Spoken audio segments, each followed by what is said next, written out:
Hey everyone, today we're going to do the recovery tag. The recovery tag was made by Amy Christina, one of my fellow mental health YouTubers whom I love so much, and thank you so much for tagging me. At the end of the video, I will tag some other mental health YouTubers and subscribers that I want to do this tag. It is 8 questions. I have not prepared at all for this. I only prepared one.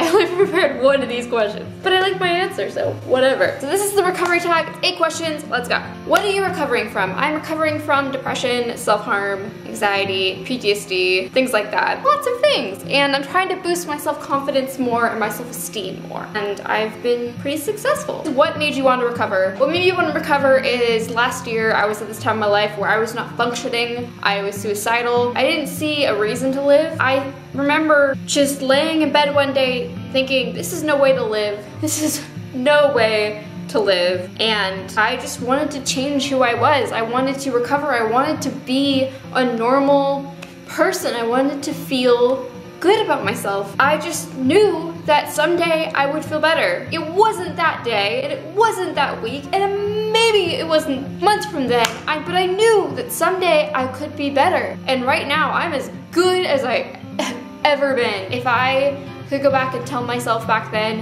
hey, this is the way it's gonna be, I don't think I would have believed it actually. So I think the reason I wanted to recover is I just wanted a better life. What has been your greatest struggle? Well, the greatest struggle with my self-harm is if I relapse, I would blame myself, I would think about failure. The hardest struggle would be being more open about my mental illnesses. Has been very, very hard, but as I have been more open about it, as I've been finding myself and being more open about it, it's been being a lot easier lately. So recovery is just hard in general. My hardest struggle is blaming myself or when I relapse or when I don't feel good. What has been your greatest accomplishment or thing that you're most proud of? The thing I'm most proud of is, I think, just being more open about my mental illnesses with my family and friends. And as I have been more open and as I have been more accepting of them, a lot more people have come forward and started talking about their mental illnesses with me. We've been sharing. I have a lot of friends that come up to me and want to talk. I've had a lot of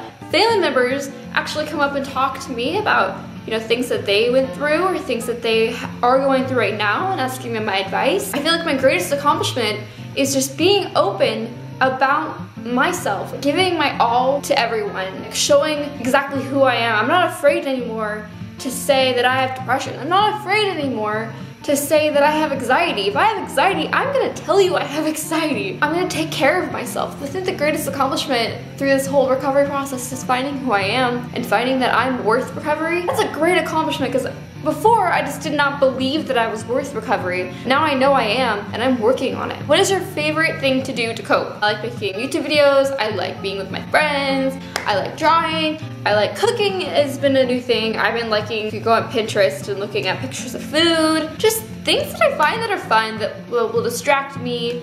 Watch a movie, go on Netflix. I watched The Interview the other day. Yep. Just anything that distracts me and makes me happy is my favorite thing to do to cope. Who are your inspirations? My subscribers, my family, my friends, my fellow mental health YouTubers, just everyone around me inspires me. Your favorite motivational quote? And I looked it up. It wasn't the one I wanted to say, but it's still a very good one. This is Kristen quoting Lord of the Rings, and it says, "Even the smallest person can change the course of the future." And since I'm 5 foot, I really relate to that because sometimes I feel like, why am I so special? Why am I so unique? How can I change myself? How can I change the world? And it only takes one person to change the course of the future. It just does. That quote really helps me get through my day. The last question is, what is your advice to anyone who is thinking of choosing recovery? Choose recovery. It's going to be hard. Obviously, recovery is very hard. The first step is to admit that you have a problem. And the second step is to tell somebody, a professional, a teacher, a friend, a family member, your boyfriend, your girlfriend, anyone. Tell them, hey,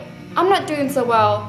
I think I need some help. That's the first step. That is my advice. Accept recovery. Know that you're worth recovery. If you go into recovery, if you go to start talking to someone, a professional, and you think you're not worth it, you're not gonna get anything out of that professional help. You need to know that it's going to be hard, you're worth it, and you can do it because you are strong enough to get through this. And I believe in you. So that was the recovery tag, and I tag, I don't know, on top of my head, I tag Lisa Emerald, I tag You're Worth It XOX, I tag Emily Faith if she wasn't already tagged, I tag I don't know, And I tag Kelly Alice. Kelly has a new mental health YouTube channel that she just created. I found her through her submitting a video for my channel trailer, and I absolutely love her. She's such a joy. I tag you. The original video of Amy Christina's channel is down below. Go check her out. She's amazing. And I'll see you guys next week. Bye, guys.